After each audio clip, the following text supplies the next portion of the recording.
Selamat datang kembali di My Chris Channel. Di sini Mimin akan melanjutkan alur cerita komik manhwa yang berjudul Genius Dr. Black Belly Miss. Jadi tak perlu berlama-lama lagi, kita masuk ke alur ceritanya. Setelah beberapa hari kemudian, terlihat Wuxi dan Wuyao sedang bersantai di gazebo, sedangkan Longxi sedang membantu latihan Junsing. Lalu Longxing berkata, "Tuan, pelan-pelan." Junsing menanggapi, "Tidak apa-apa, ini tidak terlalu sakit, aku bisa mengatasinya." Wuxi berkata, "Paman, pemulihanmu membutuhkan waktu." "Itu benar, Master, dan juga dengan keahlian aku puntur harian dari Nona, Anda pasti akan cepat pulih dalam waktu singkat," ujar Longxi. Longxi sebenarnya pria yang cukup pintar. Dia mungkin memiliki kesalahpahaman tentang si sebelumnya, tapi saat ini dia telah membuka diri dan lagi si sungguh menakjubkan, gumam Wuyao sembari memperhatikan Longxi. Junsing menanggapi, "Aku akan mendengarkan si kali ini. Jadi Longxing, bantu aku ke pavilion untuk beristirahat." "Baik Tuan," ucap Longxing. Lalu seorang pelayan datang. "Tuan dan Nona, Duk memanggil kalian di ruang tamu. Putra mahkota telah mengirimkan surat undangan." "Putra mahkota?" tanya Junsing. Lalu Junsing bergumam, "Meski memang benar kita dulu pernah menyelamatkan putra mahkota dari upaya pembunuhan saat dia masih kecil, tetapi sekarang kita tidak memiliki hubungan apapun dengan dia."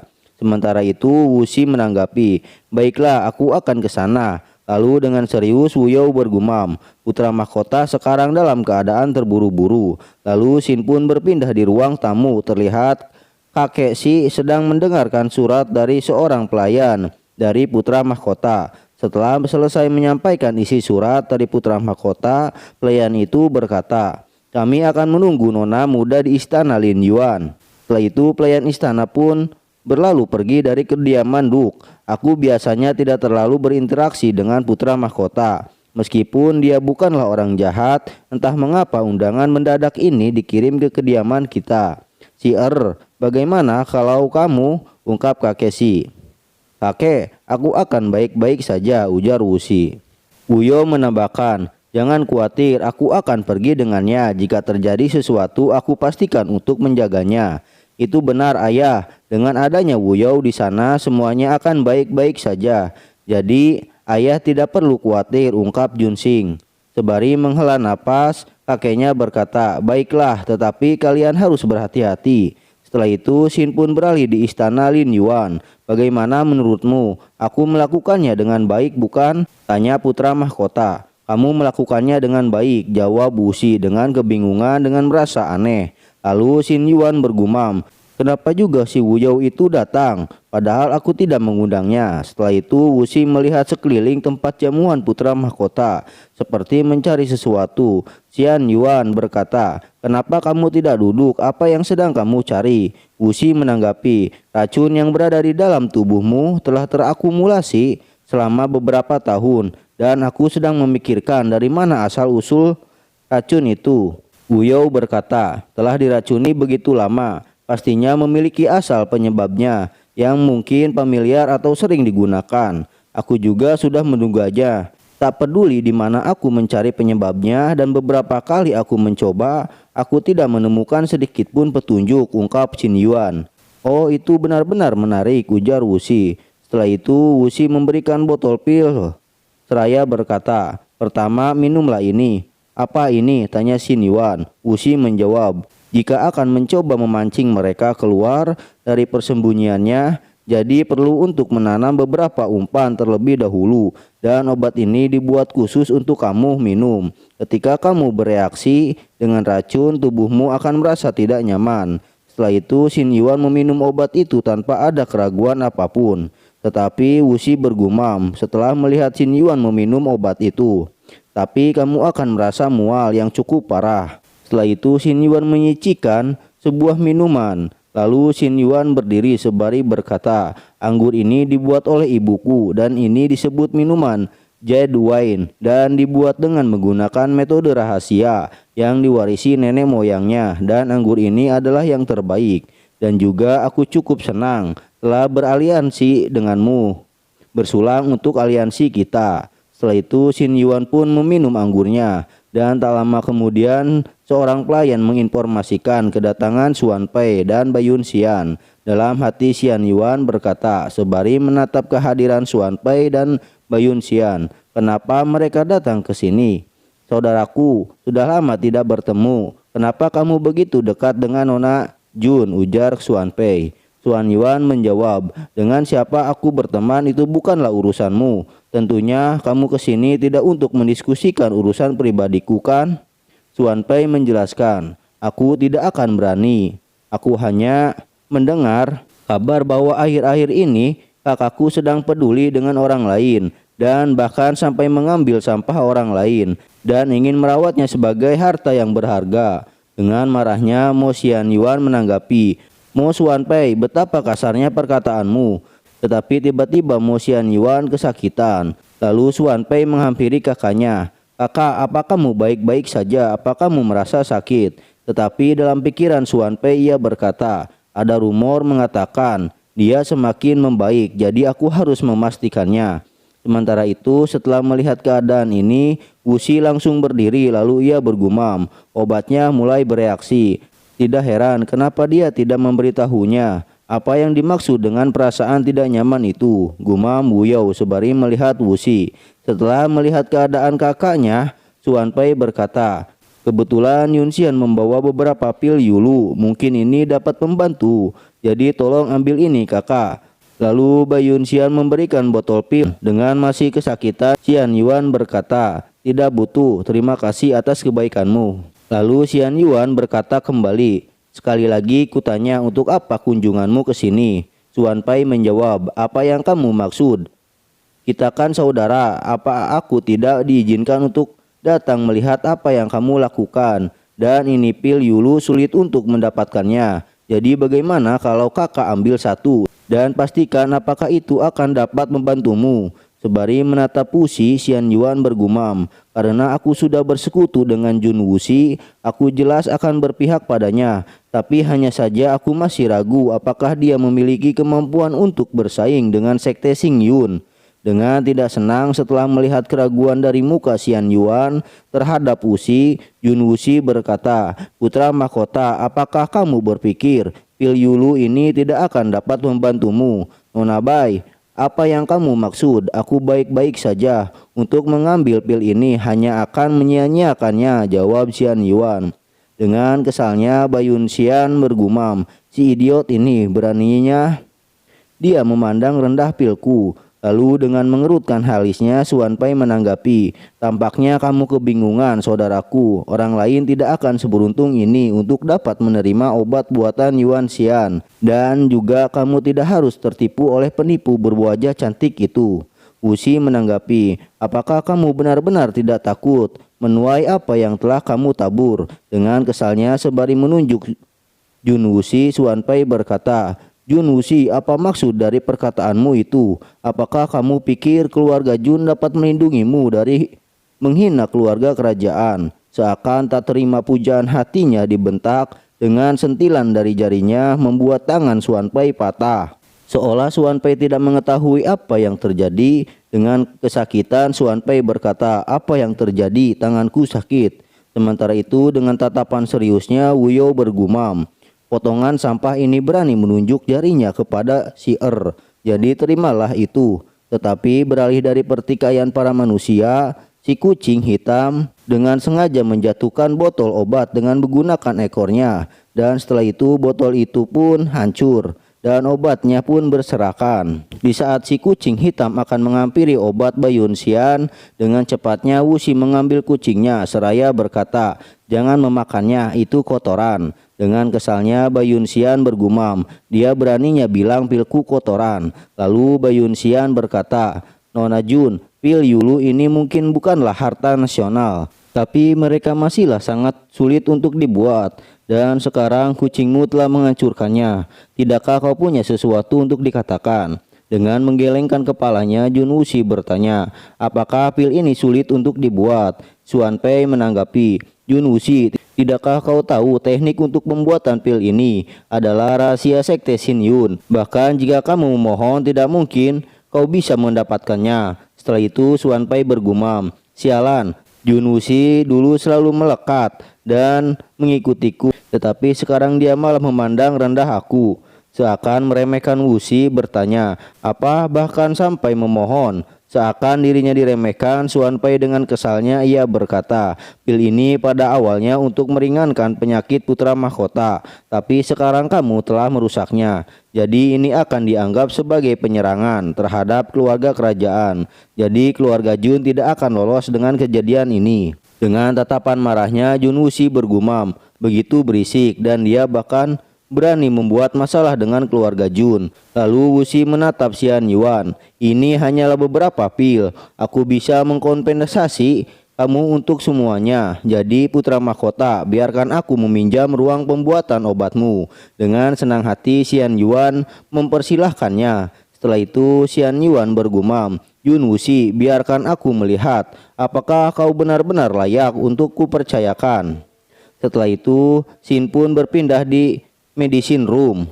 Sembari mengeluarkan sisa 1 biji teratai lotus, si kucing meminta maaf atas kejadian itu. Dengan santainya Wusi berkata, tidak apa-apa, kamu melakukannya dengan baik. Dan pil itu bahkan tidak berkualitas tinggi seperti yang mereka katakan.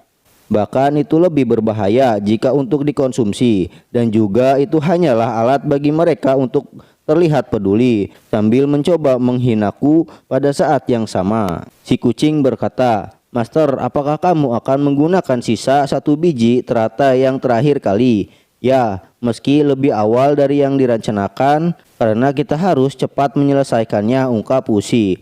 Aku percaya padamu, Master. Di dunia ini tidak ada yang tidak mungkin bisa dilakukan olehmu, ucap si kucing. Jun Wusi menjawab, ya. Lalu ia pun bergumam, aku pasti akan melindungi keluarga Jun. Lalu setengah jam kemudian Jun Wusi pun sudah menyelesaikan pembuatan obatnya. Setelah itu Jun Wusi pun kembali ke istana Lin Yuan. Setelah menyelesaikan pembuatan pil obat, si erku berbakat seperti biasanya, gumam Wu Yao sembari memperhatikan keadaan Wusi.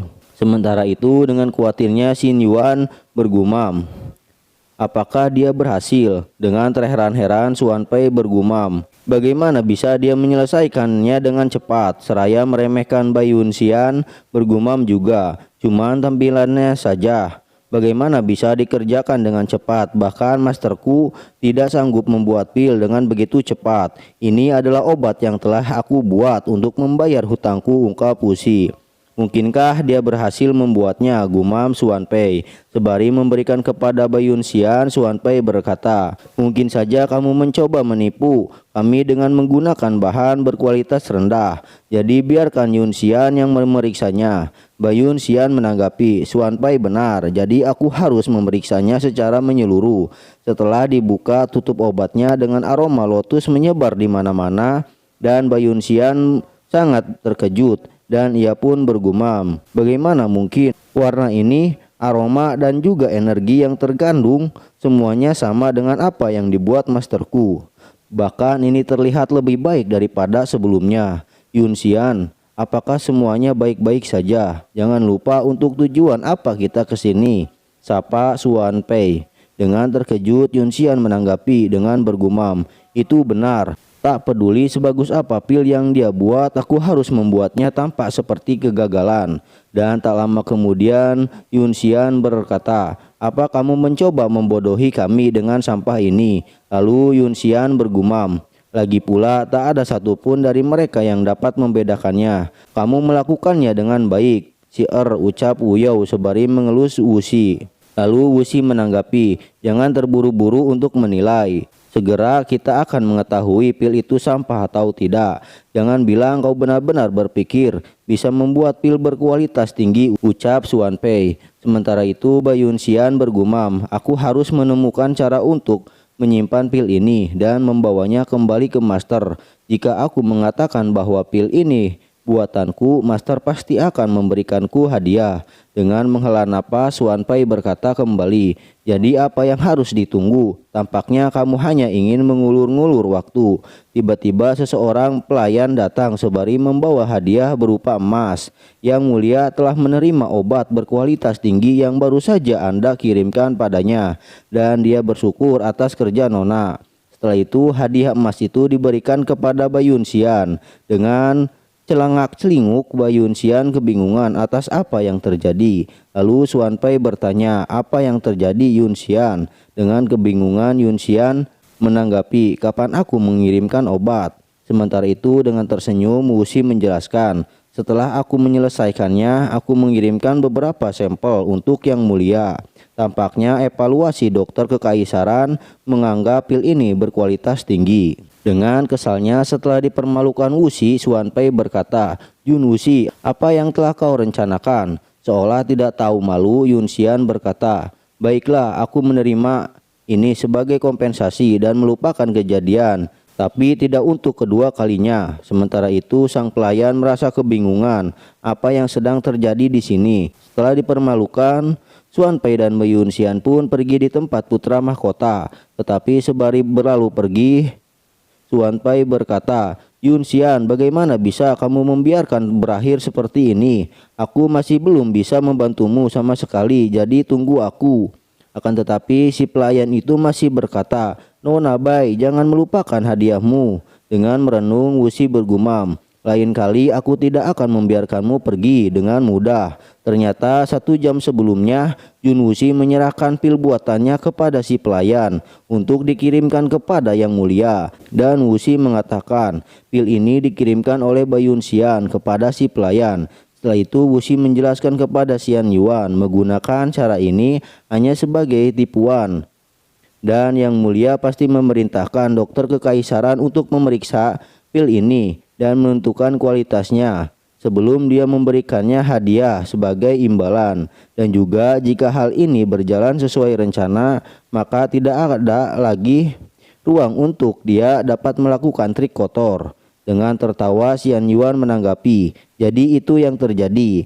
Ini semua berkat kepintaranmu sehingga adikku akhirnya dapat merasakan apa itu kekalahan."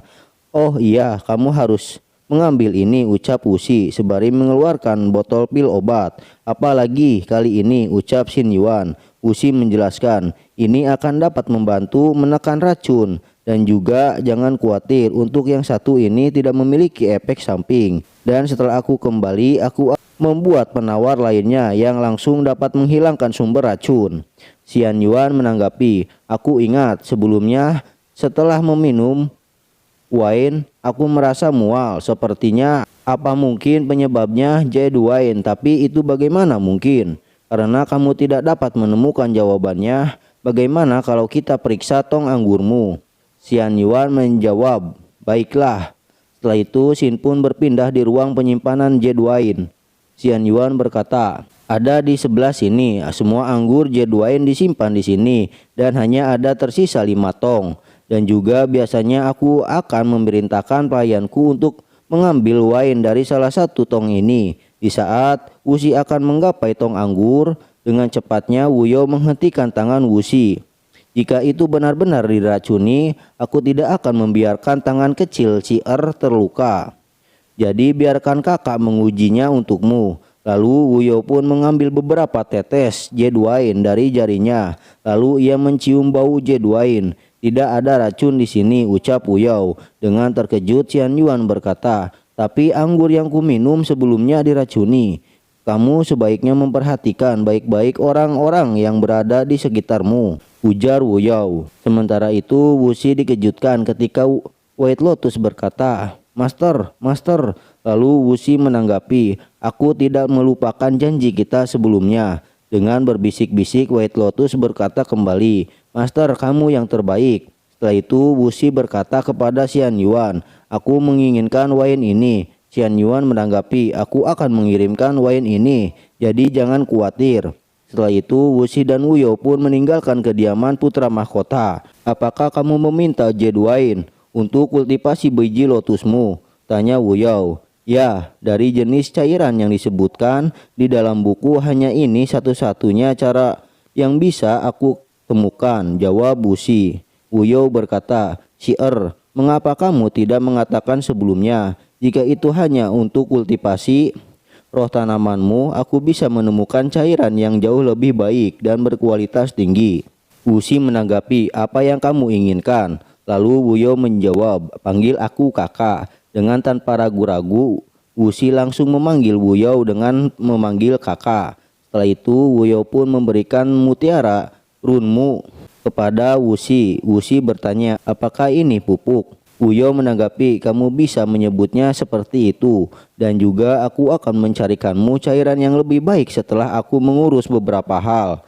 Untuk saat ini, gunakanlah J2N bersama mutiara runmu, maka kamu akan dapat dengan cepat memperkuat roh tanamanmu. Wusi bertanya, apakah kamu akan pergi lagi? Wuyao menjawab, apa kamu tidak ingin aku pergi? Dengan mengalihkan wajahnya, Wusi berkata, tidak apa-apa. Setelah itu Wuyao langsung memeluk Wusi. Jika kamu mengatakan seperti itu, maka seharusnya aku akan baik-baik saja. Tetapi dalam hati Wuyao, ia berkata, kurasa aku tidak bisa terburu-buru dan membuatnya khawatir. Sementara itu dalam dekapan Wuyao, Wusi bergumam, kembalilah dengan cepat. Setelah itu setengah bulan pun telah berlalu. Terlihat White Lotus sedang bermeditasi setelah mendapatkan J2N. Lalu hasil meditasi White Lotus, ia mengirimkan energi spiritual kepada Wusi yang sedang bermeditasi juga. Sementara itu sang Kasim dari putra mahkota memberikan J2N kepada Kakeshi. Dengan hormat Kakeshi berterima kasih kepada si Kasim. Lalu si Kasim menanggapi, tidak perlu berterima kasih padaku Tuan Si. Dan tak lama kemudian si Kasim pun pergi dari kediaman keluarga Jun setelah memberikan J2N. Setelah itu Junsing bertanya, ayah, apakah Kasim sudah pergi? Kakeshi menanggapi, Shi'er, maafkan aku telah membuatmu menyembunyikan kondisimu selama ini. Tidak apa-apa, aku sebenarnya cukup senang memiliki waktu luang. Dan juga beberapa hari terakhir ini kakiku hampir sepenuhnya pulih, ucap Paman Sing. Dengan keheranan Kakeshi berkata, tapi J2N ini sangatlah mahal. Mengapa putra mahkota begitu rela untuk memberikannya? Dan dia telah mengirimkan secara terus-menerus dalam beberapa minggu terakhir ini. Dan semuanya dikirim langsung ke Shi'er. Dengan tersenyum Paman Sing menanggapi, ayah, kamu tidak perlu begitu khawatir. Setelah aku pulih, aku akan membantu dan melindunginya. Akan tetapi percakapan Kakeshi dan Paman Sing dikejutkan oleh ada energi asing di sekitar rumahnya. Lalu dengan cepatnya mereka berdua berkata, sepertinya energi itu berasal dari kamar Shi'er.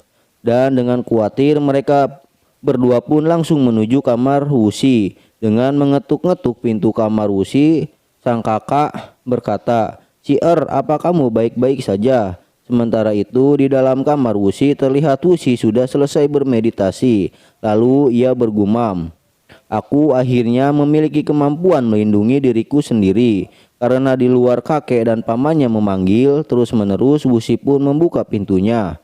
Dengan bersedih Kakeshi berkata, Shi'er, akhirnya kamu keluar juga. Kamu sungguh membuatku khawatir.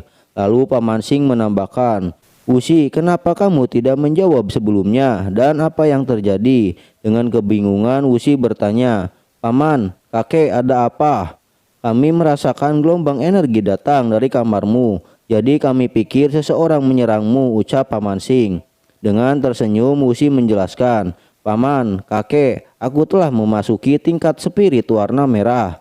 Tapi ini baru setengah bulan dan kamu sudah dapat memanipulasi energi dari luar tubuhmu. Setelah itu dengan menangis berjamaah, Paman Sing berkata, ayah, Wusi kita benar-benar luar biasa. Akhirnya masih ada harapan untuk keluarga kita. Kakeshi menambahkan, benar sekali. Akhirnya aku bisa mati dengan tenang. Setelah itu Paman Sing menghampiri Wusi, karena kamu sudah mulai dewasa, kurasa sudah waktunya aku membawamu ke suatu tempat. Lalu Paman Sing pun meminta persetujuan ayahnya. Dengan mengangguk, Kakeshi mengiyakan perkataan Junsing. Setelah itu scene pun telah berakhir. Jadi dukung channel Mimin dengan cara like, share, and subscribe. Terima kasih atas dukungannya. Bye bye.